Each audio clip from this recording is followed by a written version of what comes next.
بسم اللہ الرحمن الرحیم۔ اس ویڈیو میں ہم فقہ جعفریہ میں وراثت کی تقسیم کے بارے میں وہ گفتگو کریں گے۔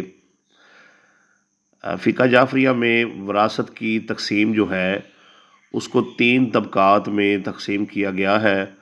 جب پہلا طبقہ وہ موجود ہوگا تو دوسرے طبقے کے لوگوں کو وراثت میں سے کوئی حصہ نہیں ملے گا، اور اگر دوسرا موجود ہوگا تو تیسرے طبقے کو جائیداد میں سے کچھ بھی نہیں ملے گا، اور اگر پہلا اور دوسرا دونوں طبقے وہ موجود نہیں ہوں گے تو پھر تیسرا جو طبقہ ہے ان کو جائیداد میں سے حصہ ملے گا۔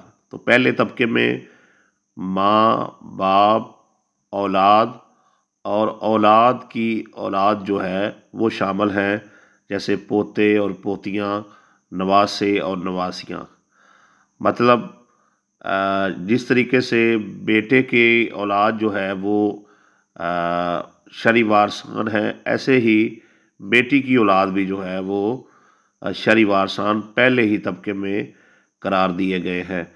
اگر یہ افراد موجود ہیں تو پھر جو دوسرا طبقہ ہے ان کو جائیداد میں سے کوئی بھی حصہ وہ نہیں ملنے والا ہے۔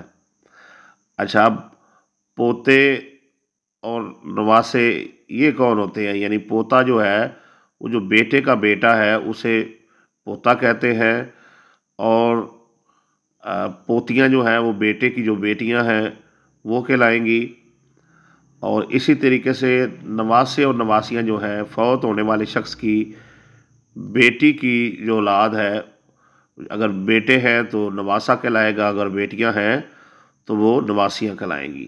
تو یہ پہلا طبقہ ہے جو متوفی کے جو وارثان ہیں وہ ان میں جائیداد تقسیم ہوگی۔ اب آتے ہیں دوسرے طبقے کی طرف۔ اگر پہلے طبقے میں سے کوئی بھی موجود نہیں ہے تو پھر جو دوسرا طبقہ ہے وہ جائیداد میں سے حصہ پائے گا، جن میں فوت ہونے والے شخص کے بھائی ہیں، بہنیں ہیں، یا پھر ان کی اولاد ہے، جیسے بھتیجے ہیں، بھتیجیاں ہیں۔ ٹھیک ہے جی، اسی طریقے سے دادا اور دادی، نانا اور نانی ہے۔ ٹھیک ہے جی، آگے جتنا اوپر سلسلہ وہ چلا جائے، پردادا اور پردادی، جیسے پردانا اور پرنانی وغیرہ۔ ٹھیک ہے جی، یہ دوسری کیٹیگری ہے۔ یعنی اگر یہ پہلے وہ گروہ نہیں موجود ہوگا تو یہ دوسرا گروہ جس میں دادا دادی اور اوپر تک سلسلہ اور نانا نانی اور اوپر تک، یعنی پرنانا پرنانی، اس طریقے سے بہن بھائی اور ان کی اولاد یہ میراث پائے گی۔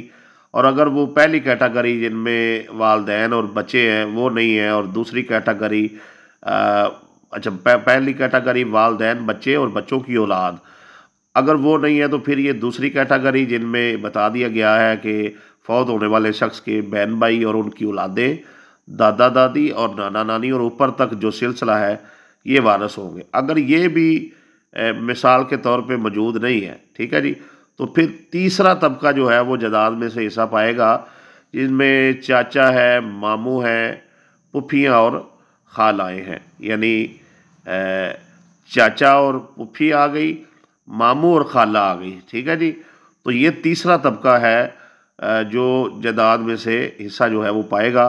تو اس طریقے سے 3 جو طبقات ہیں ان میں وہ جائیداد کو وہ تقسیم کیا گیا ہے۔ تو اس طریقے سے شیعہ مسلک میں وہ جائیداد کی تقسیم ہوگی۔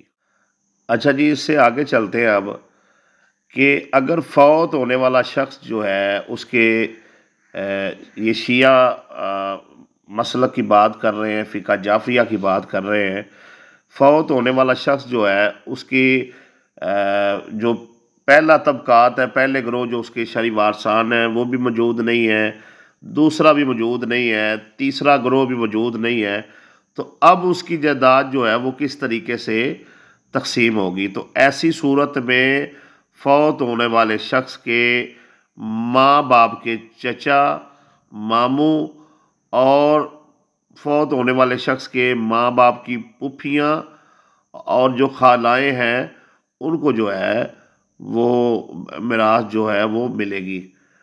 اچھا، اگر وہ بھی نہ ہوں تو پھر فوت ہونے والے شخص کی جائیداد جو ہے وہ کیسے تقسیم ہوگی؟ تو مرنے والے کے دادا دادی، نانا نانی کے جو چاچا ماموں اور خالہ اور پھوپھیاں ہیں، ٹھیک ہے جی، تو ان کو میراث ملے گی، ٹھیک ہے جی۔ اور اگر وہ نہ ہو تو ان کی اولاد کو ملے گی۔ یہ سلسلہ ایسے ہی نیچے تک جو ہے وہ جائے گا۔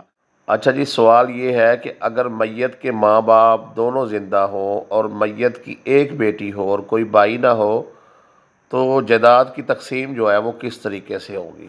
تو اس کا جواب یہ ہے کہ کل مال کا 5واں حصہ جو ہے وہ فوت ہونے والے شخص کے باپ کو، اور پھر کل مال کا 5واں حصہ جو ہے وہ فوت ہونے والے شخص کی ماں کو، اور باقی کا جو 5 تہائی حصہ ہے، یعنی باقی جو اس سے 3 بچ گئے ہیں، وہ جو ہے وہ اس کی بیٹی کو دے دیے جائیں گے، ٹھیک ہے جی۔ یعنی اگر 100 روپیہ ہے تو 20 روپے جو ہے وہ فوت ہونے والے شخص کے والد کو چلے جائیں گے، 20 روپے جو ہے وہ فوت ہونے والے شخص کی والدہ کو چلے جائیں گے، اور 60 روپے جو ہے وہ فوت ہونے والے شخص کی بیٹی کو مل جائے گا۔ یاد رکھیں، یہ طریقہ کار جو ہے یہ شیعہ جو ہے فقہ میں ہے، فقہ جعفریہ میں جو ہے وہ اس طریقے سے جائیداد جو ہے وہ تقسیم ہوگی۔ اچھا، اس میں ایک اور سوال ہے، اور اگر میت کے ماں باپ میں سے کوئی ایک ہو لڑکیوں کے ساتھ تو کیا حکم ہے؟ یعنی اگر جو شخص فوت ہوا ہے اس کی بیٹی تو موجود ہے لیکن والدین میں سے کوئی ایک ہے، تو پھر جو ہے وہ کس طریقے سے جائیداد جو ہے وہ تقسیم ہوگی؟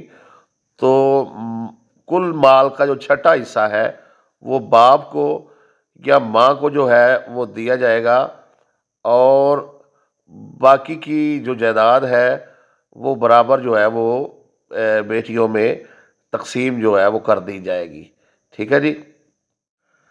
اچھا جی، اگر فوت ہونے والا شخص جو ہے اس کا ایک بھائی اور ایک بہن جو ہے وہ ہو، تو بھائی اور بہن میں جو ہے اس کا سارا مال جو ہے وہ تقسیم ہوگا، اور اسی طریقے سے اگر فوت ہونے والا شخص جو ہے اس کے متعدد جو ہے وہ پدری اور مادری بہن بھائی ہوں، تو ایسی صورت میں کیا کیا جائے گا؟ اگر سب کے سب بھائی ہوں یا سب کی سب بہنیں ہوں تو مال ان میں برابر تقسیم کر دیا جائے گا، اور اگر کچھ بھائی ہوں اور کچھ بہنیں ہوں تو ایسی صورت میں بھائی کو جو ہے وہ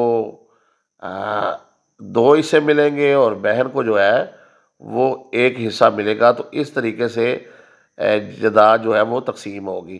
اچھا، اگلا سوال یہ ہے کہ